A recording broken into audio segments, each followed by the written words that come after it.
Selamat pagi teman-teman. Baik, terima kasih atas kesempatan yang telah diberikan kepada kami sebagai kelompok 1. Kami di sini akan membawakan materi tentang data dan skala pengukuran.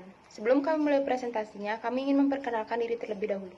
Mulai dari saya, nama saya Nimade Aryasin, nomor absen 24 sebagai penyaji 1, dan selanjutnya rekan saya. Perkenalkan, nama saya Niputu Melina Widiantari Putri, absen 26 sebagai penyaji kedua. Perkenalkan, nama saya Niwenusi Dewi, nomor absen 28, saya sebagai penyaji keempat. Perkenalkan, nama saya Kamarika Jayanti, nomor absen 11, di sini saya sebagai penyaji ketiga. Baik, adapun materi yang akan kami bahas pada presentasi kali ini adalah yang pertama, apa pengertian data, yang kedua, apa fungsi data, yang ketiga, apa jenis-jenis data, yang keempat, apa pengertian dari skala pengukuran, dan yang terakhir, macam-macam dari skala pengukuran.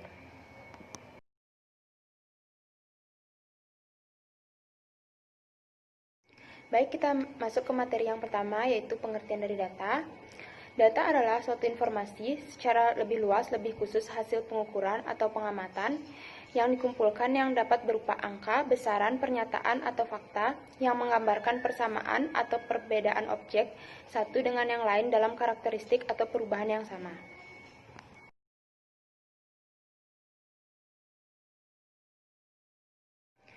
Baik, kita lanjut ke materi yang kedua, yaitu fungsi data.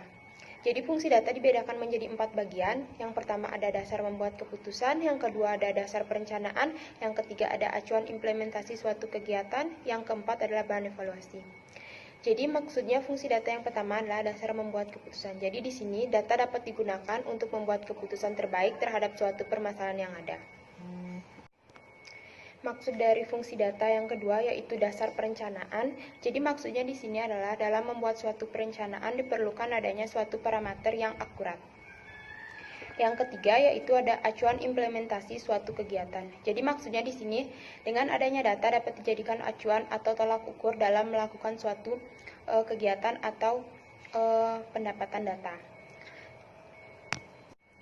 Fungsi data yang keempat adalah bahan evaluasi. Jadi maksudnya di sini adalah dalam suatu organisasi atau lembaga pasti diperlukan adanya evaluasi untuk meningkatkan mutu. Baik, sekian pembahasan materi dari saya. Selanjutnya materi akan dilanjutkan oleh rekan saya. Terima kasih.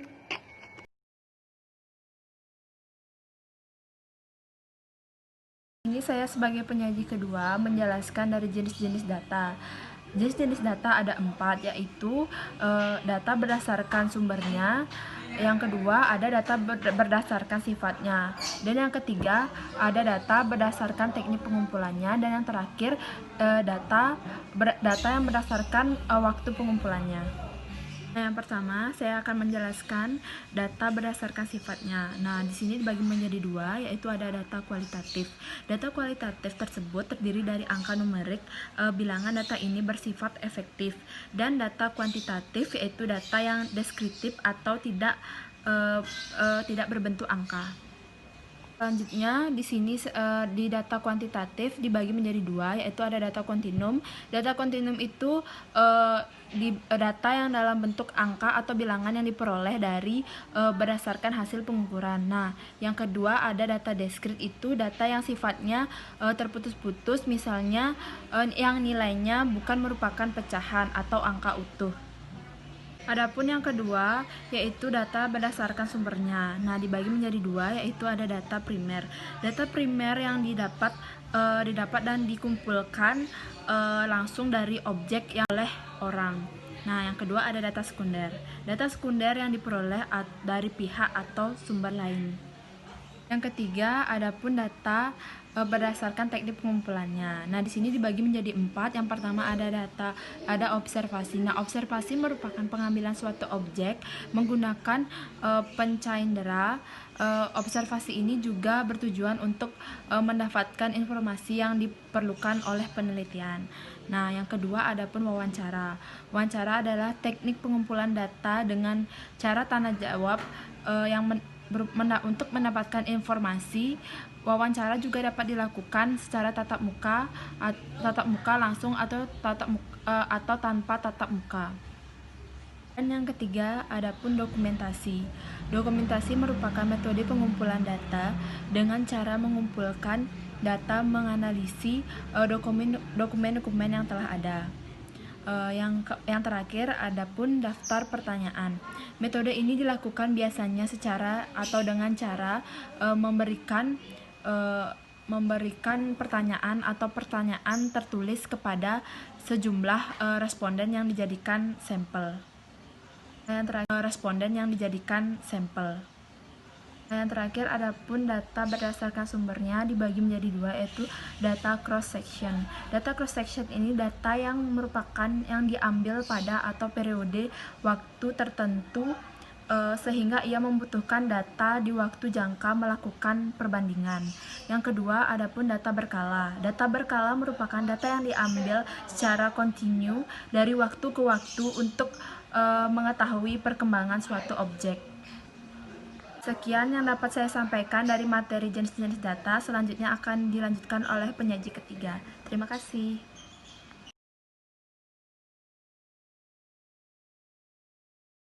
Di sini saya sebagai penyaji ketiga akan melanjutkan materi mengenai pengertian skala pengukuran. Sebelum saya menjelaskan tentang pengertian skala pengukuran, terlebih dahulu saya akan menjelaskan tentang apa itu skala. Skala merupakan perbandingan antara kategori, di mana masing-masing kategori diberi bobot nilai yang berbeda. Sedangkan pengukuran merupakan cabang ilmu statistika terapan yang bertujuan untuk membangun dasar-dasar pengembangan tes yang lebih baik sehingga dapat menghasilkan tes yang berfungsi secara optimal, valid, dan reliable. Jadi, skala pengukuran merupakan kesepakatan yang digunakan sebagai acuan untuk menentukan panjang pendeknya interval yang ada dalam alat ukur, sehingga alat ukur tersebut bila digunakan dalam penelitian akan menghasilkan data kuantitatif. Sebagai contoh, misalkan timbangan emas sebagai instrumen untuk mengukur berat emas disebut dengan skala miligram atau mg dan akan menghasilkan data kuantitatif. Berat emas dalam satuan mg bila digunakan untuk mengukur panjang dibuat dengan skala milimeter dan akan menghasilkan data kuantitatif panjang dengan satuan milimeter. Sekian materi yang dapat saya sampaikan. Terima kasih.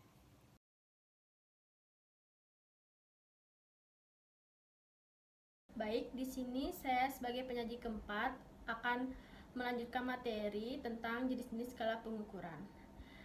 Jenis-jenis skala pengukuran dapat dibagi menjadi 4, yaitu yang pertama skala Likert, yang kedua skala Guttman, yang ketiga semantik diferensial, dan yang keempat rating skala.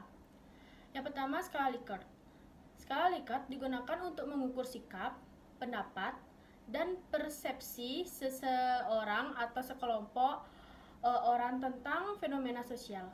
Dalam penelitian, fenomena sosial ini telah ditetapkan secara spesifik oleh peneliti yang selanjutnya disebut sebagai variabel penelitian dengan skala Likert. Maka variabel yang akan diukur dijabarkan menjadi indikator variabel. Kemudian indikator tersebut dijadikan sebagai titik tolak untuk menyusun item-item instrumen yang dapat berupa pernyataan, baik bersifat favorable atau positif dan bersifat unvariable, yaitu negatif. Yang kedua, skala Guttman. Skala Guttman merupakan skala kumulatif. Skala Guttman mengukur suatu dimensi saja dari suatu yang variabel yang multidimensi. Skala Guttman disebut juga skalogram yang sangat baik untuk meyakinkan. Pada skala Guttman terdapat beberapa pernyataan yang diurutkan secara hierarkis untuk melihat sikap tertentu seseorang. Jadi, skala Guttman ialah skala yang digunakan untuk jawaban yang bersifat jelas dan konsisten. Misalnya, yakin, tidak yakin, ya tidak, benar salah, positif negatif, pernah belum pernah, setuju tidak setuju, dan lain sebagainya. Yang ketiga, semantik diferensial. Skala pengukuran yang berbentuk semantik diferensial dikembangkan oleh Osgood. Skala ini juga digunakan untuk mengukur sikap, hanya berbentuk tidak pilih ganda maupun checklist, tetapi tersusun dalam suatu garis kontinum yang jawaban sangat positifnya terletak di bagian kanan garis dan jawaban yang sangat negatif terletak di bagian kiri garis atau sebaliknya. Data yang diperoleh adalah data interval dan biasanya skala ini digunakan untuk mengukur sikap atau karakteristik tertentu yang dipunyai seseorang. Yang keempat, rating skala. Skala rating umumnya melibatkan penelitian tingkah laku atau performa seseorang yang hendak diteliti. Pada skala rating ini, penelitian atau rater diasumsikan bahwa mereka adalah orang-orang yang mengetahui benar tentang tingkah laku individual tersebut. Ada beberapa tipe skala rating yang banyak digunakan sebagai skala pengukuran dalam penelitian. Mereka dapat dikelompokkan sebagai skala rating individual dan skala rating kelompok. Dilihat dari cara menggambarkannya, skala rating juga dapat dibedakan menjadi skala grafik dan skala kategori. Sekian materi yang dapat saya sampaikan. Terima kasih. Di sini saya akan membacakan kesimpulan dari materi yang telah dijelaskan. Kesimpulannya yaitu data merupakan sekumpulan informasi dari suatu hal yang diperoleh dengan melalui pengamatan yang memiliki fungsi yaitu sebagai dasar membuat keputusan, perencanaan, acuan implementasi suatu kegiatan, serta sebagai bahan evaluasi. Data mempunyai jenis-jenis yaitu berdasarkan sifatnya, sumbernya, teknik pengumpulan data, dan waktu pengumpulannya. Sedangkan skala pengukuran merupakan acuan yang digunakan untuk menentukan panjang pendeknya interval yang ada dalam satuan alat ukur yang menghasilkan data kuantitatif. Ataupun jenis-jenis skala pengukuran yaitu skala Likert, skala Goodman, semantik diferensial, dan rating skala. Terima kasih. Sekian presentasi dari kami. Mohon maaf jika ada salah kata. Kami ucapkan terima kasih.